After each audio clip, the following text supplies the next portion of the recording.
Welcome back, beautiful tri state area. You're listening to a moment of Zen right here on 710 WOR, the voice of New York, iHeartRadio. I'm your host, Zen Sams. Up next in our Hydration with Heart segment, brought to you by Once Upon a Coconut, we're featuring Trish Barillas, a seasoned Latina life coach with over 18 years of experience. She focuses on supporting individuals dealing with anxiety, navigating breakups, and advancing their careers. She's also the author of the first ever Instabook, A Face of Anxiety, which chronicles her personal journey living with GAD, general anxiety disorder, and panic disorder. Of course, they go hand in glove. Today, we're chatting all about overcoming anxiety and finding a path to happiness. We'll also discuss the power of words and manifestation. For many, happiness is usually referred to as the ultimate goal of life that everyone strives for. But a multinational study called Predictors of Aversion to Happiness, authored by Mohsen Joshanlo, found that people with unhappy childhoods are more likely to exhibit a fear of happiness. Happiness is a highly coveted emotion that many of us build our lives around, but psychology research suggests that people can be afraid of happiness, a concept called aversion to happiness, the belief that experiencing or expressing happiness can cause bad things to happen. Now, as humans, we have different genes, different fingerprints, different personality traits, and different ideas about happiness. Our attitude towards happiness is not just a matter of personal choice. The attitude is determined to some degree by cultural factors, our psychological traits, such as degree of perfectionism, and the quality of our relationships with others throughout life. Here to chat, you guessed it, happiness, overcoming anxiety, and the power of manifestation is the amazing Trish Barillas. Welcome to the show, superstar. Thank you. Thank you for having me. Thank you so much for coming on. So, Trish, can you share with us your journey and what inspired you to become a life coach focusing on anxiety, breakups, and career advancement? So, my whole life, I've always been fascinated by the human condition, human behavior. And I didn't realize that most of my life I had been coaching. It's something that came very natural. So, I studied psychology for my BA. And then once I was able to really navigate what my trajectory was going to be, someone that I had gone to pick my path was a life coach. And within probably the last 10 minutes of our session, he then said to me, I think you should look into this. And within a week, I signed up at NYU, and it was that fast and that simple. Talk about there are no coincidences. You're exactly where you're supposed to be at all time, and I truly believe in that. And positive emotions, when you feel positive, have been linked with better health, longer life, and of course, greater well-being in so many numerous scientific studies. On the other hand, chronic anger and worry and hostility increase the risk of developing heart disease because people react to these feelings with raised blood pressure. I know, of course, I do. And of course, stiffening of blood vessels. And that's a big no no. So it isn't easy to maintain a healthy, positive, and emotional state all the time. And harnessing the power of happiness and mindfulness and inner strength is easy for me, but it could be a daunting and clueless task for many. So let's talk about that. Dealing with anxiety. So, in your experience, what is the most common misconceptions about anxiety and how do you address them with your clients? The most common misconceptions is that it's a choice, that people are choosing to have this type of suffering, that they are choosing not to just breathe through it, find the right meditation, relax a bit more. We're all connected by different DNA. We are not we don't know maybe what the reason is and like what the source is that started our journey with anxiety and or depression, etc. So it's not a choice. We can be wired, whether it's genetics, whether it's severe trauma, whether it is due to drug use. There's just so many factors of why we might be wired a certain way. But with my clients, I don't focus on the why. I focus on how can we move forward and how can we get them to a place where they accept and can live a fulfilled life.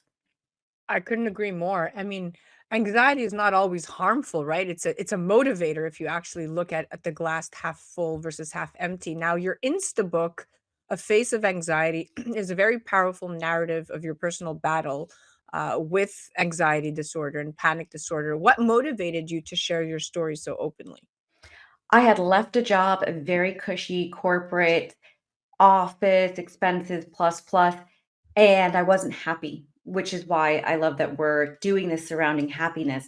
And I always knew I was going to coach. I had always coached for my, as a side hustle, and it just I woke up one day, I decided I was going to change things and find my happiness.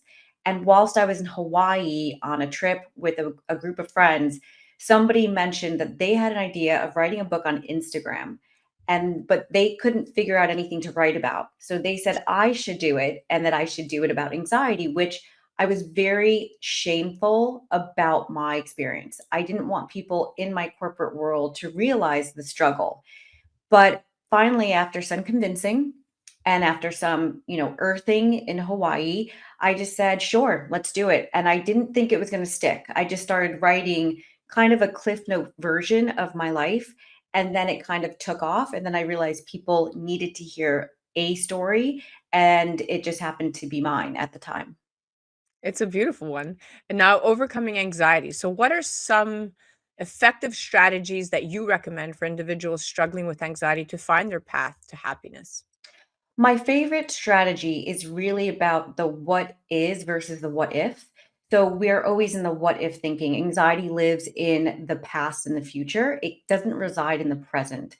So the more present one can get, the more grounded they feel. So the what is what are you actually dealing with in your current reality today versus the what if. Well, what if this happens? What if that happens? However, it's not happening. So we're just not used to living in the moment and really sticking to the facts of our situation. So when we can train the brain to stick to the facts and not to the story or to the what if, it can really help in getting yourself grounded mentally.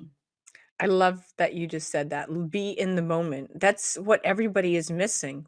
No one is living in the moment anymore. To your point, we're all thinking about the future or what we're going to do and change or what happened, yesterday, the day before.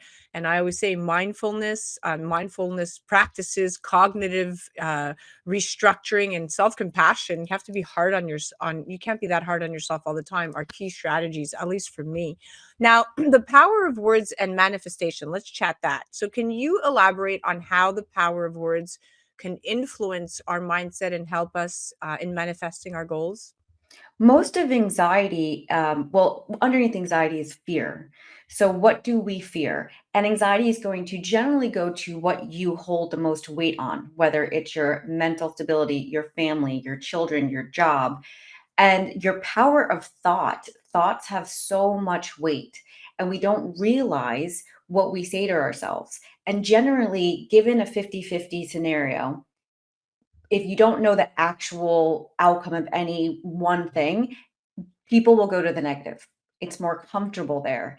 They will say, well, it's not going to work out because, oh, well, this happened, da da da. It's always something that's not held in the positive. But if it's a 50-50, why can't we think about it in the positive? Why does it always have to be something that holds us back versus kind of put us forward?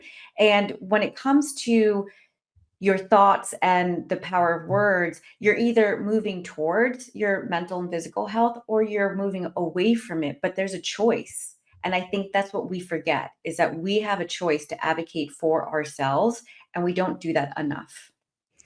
Very true, very wise. And it's also about connectivity and human connection because modern happiness has certain tropes associated with it: money, success, comfort. But social scientists are finding that generating happiness in your life may have less to do with an arbitrary number like your bank account or how many Instagram followers we have, and more to do with how well we connect with the people around us, which was very interesting because it is all about human connectivity as well. And this leads me to talk about breakups. So, breakups can be a significant source of anxiety. What advice would you give to someone trying to heal and move forward? I love this question. Breakups, I feel, is really breaking through your next element of life. It puts you into that next chapter. There needs to be a learning that happens. And if you don't, then we'll repeat patterns. One thing that I can say is People always think that closure comes from the other person. Oh, I just want to meet to get closure. I just want to talk to get closure. But in reality, to me, that means that you're still searching for something to be fixed or solvable. And closure comes from oneself. You give yourself the closure. And once you go to the acceptance of a breakup, which is generally the hardest part, is can I accept this breakup and move on from it? That is more of the healthy way to look at it versus I need closure. What did I do? Researching everything about the other person because it's a lesson for us. We're not supposed to be fixing someone else. You are so wise. I love listening to you speak. Now let's chat career advancement. So, how do you assist individuals in overcoming anxiety-related obstacles in their professional lives? Because that's a real thing. Generally, people have a lot of imposter syndrome and they feel that they're not valued enough or worthy enough or whatever it might be, whatever obstacles are up against.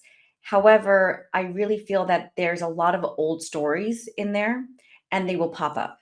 And it's the way that you need to reframe how you see yourself now as a professional versus how you may have even been 2 years ago. Every year, the goal is to be learning and to be better and to get more skills and then to own that and to really the way that I like to word it is know your value because then that equals where your worth. And I think people have a hard time owning their value, right? And unfortunately, this happens a lot in a woman demographic. They're not owning their skill sets and their value, and then therefore they don't know their worth. Well, it's all about knowing your worth, and definitely we need cheerleaders in our corner and segments like this to remind us that we have to stop and really evaluate ourselves and go easy on ourselves. And building confidence, effective communication skills, stress management techniques. All of these are key and critical to overcome anxiety related obstacles. Now, could you share? I want to talk practical tips. Could you share a few practical tips or exercises that our audience can implement daily to manage anxiety? Yes, a lot of times people that tend to be anxious can't really meditate the way a non-anxious person might be able to. So you have to find your grounding, and doesn't have to look the way that it looks on the social norm, right? You don't have to be in yoga outfit and be sitting on a bag. Like, whatever brings you peace is the thing that's going to get you centered. And mindfulness is just doing something with intention, right? What's the intention behind it? And always sticking to the facts. That's such a practical tool that we usually don't do. And I also tell people to write it in the notes section of their phone so that they can come back to it and then kind of reread it. If they're in an irrational state, it'll help them come back to a more rational sense of understanding of where they currently are. And then also, have you felt this before? And how did it work out the last time? So a lot of times we'll get scared because we're having some feeling or we're activated, but generally there's patterns. So if we just address, okay, well, how did I get through this last time? And did I, the amount of times that this has happened or I felt this way, have I come out on the other side? And generally 99% of the time, that answer is yes.